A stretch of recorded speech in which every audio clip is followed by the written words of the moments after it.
Hello everyone, welcome to परीक्षा पूरी 8 minute show में आज हम करेंगे सल्तनत कालीन प्रमुख जो शासक थे उनके बारे में पढ़ेंगे।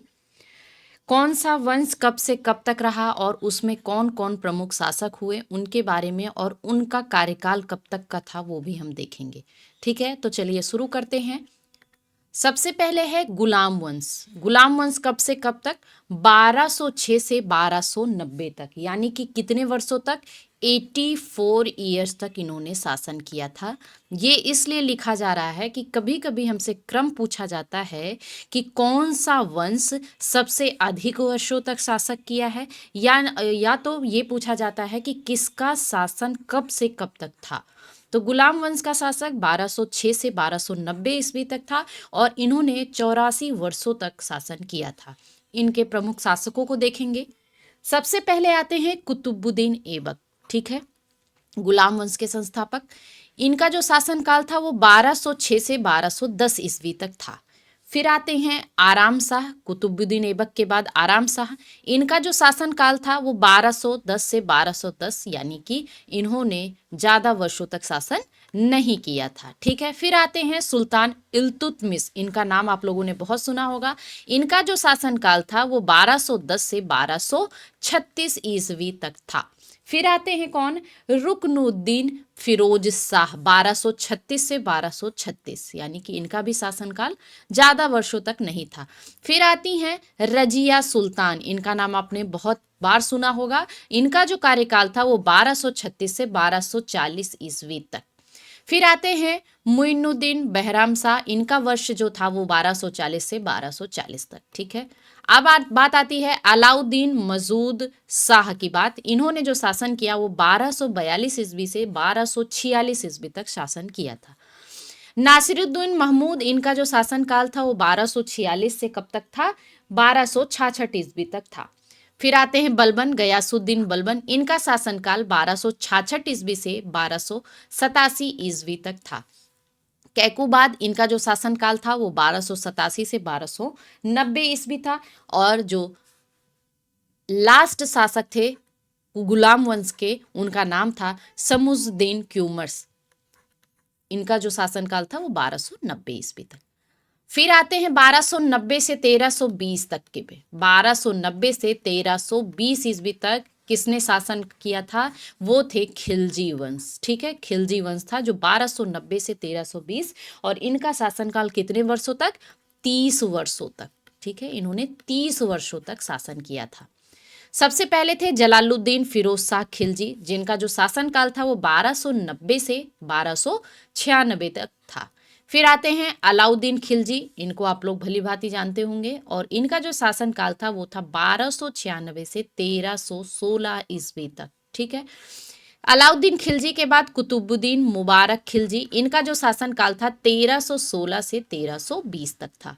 ठीक है, तो ये थे खिलजी वंश के शक्तिशाली शासक होते हैं। ठीक है, आखिरी जो शक्तिशाली शासक होता है उनके बारे में बताया जाता है कुतुबुद्दीन मुबारक खिलजी। आगे बढ़ेंगे। अब आता है तुगलक वंश।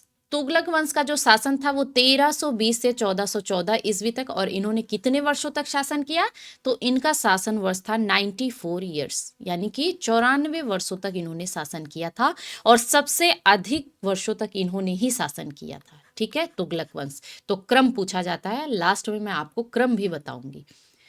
गयासुद्दीन तुगलक या गाजी मलिक, इन्होंने 1320 से 1325 ईस्वी तक शासन किया। फिर आते हैं मुहम्मद बिन तुगलक, जिनको आप लोग MBT के नाम से भी जानते हैं, 1325 से 1351 ईस्वी तक। फिर आते हैं फिरोज तुगलक।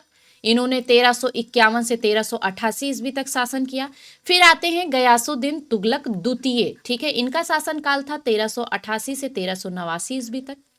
अबू बक्र, इनका जो शासनकाल था वो 1389 से 1390 ईस्वी तक। फिर आते हैं नासिरुद्दीन मोहम्मद शाह तुगलक। इनका जो कार्यकाल था 1390 से 1394 ईस्वी तक।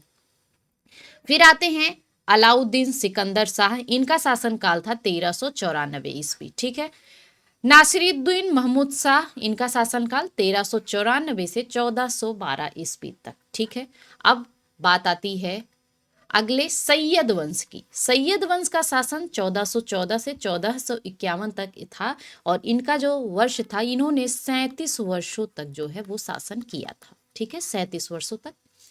खिज्र खां का जो शासन काल था 1414 से 1421 ईस्वी तक। फिर आते हैं मुबारक शाह 1421 से 1434 ईस्वी तक।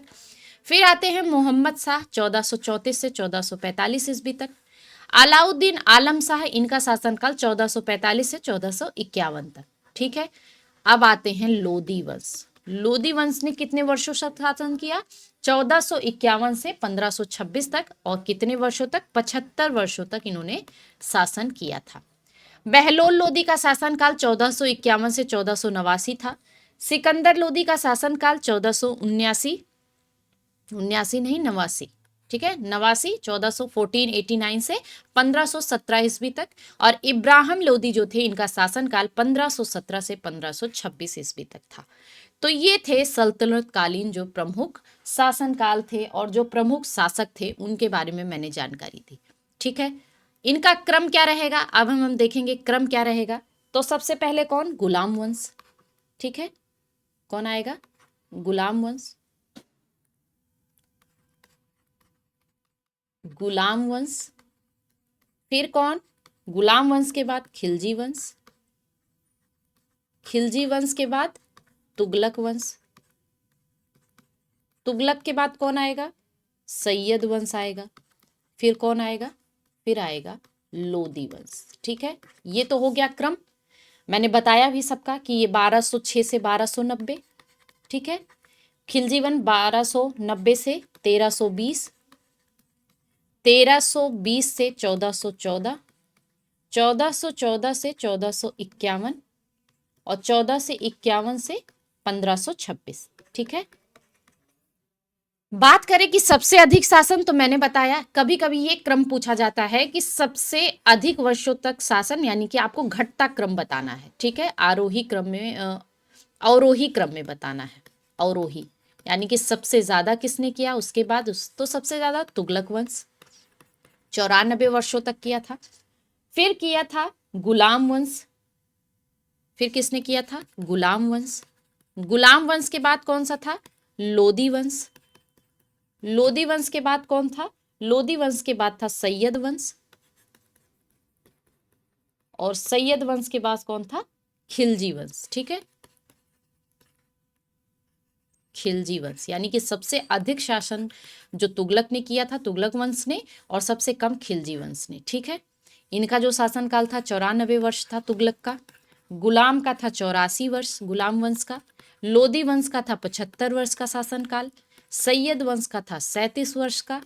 और बचते हैं लास्ट में खिलजी, इनका जो शासनकाल था वो 30 वर्षों का था। ठीक है, तो ये था क्रम कि कब से शुरुआत हुई थी, कब कौन कौन शासन किया था, और अवरोही क्रम में भी हमने देख लिया। तो ये था पूरा वीडियो सल्तनत काली जो प्रमुख शासक थे। वीडियो अच्छा लगेगा तो लाइक करिएगा, शेयर करिएगा, और परीक्षा पूरी चैनल को जो लोग बिना सब्सक्राइब किए हुए देख रहे हैं वो सब्सक्राइब भी कर लें। और हाइप का ऑप्शन आता है, जैसे ही आप वीडियो को लाइक करते हैं तो तुरंत हाइप का भी ऑप्शन आता है, आप वीडियो को हाइप भी कर दिया करें ताकि हमारा जो वीडियो है और लोगों तक भी पहुँच सके। ठीक है, मिलते हैं नेक्स्ट वीडियो में। Thank you very much.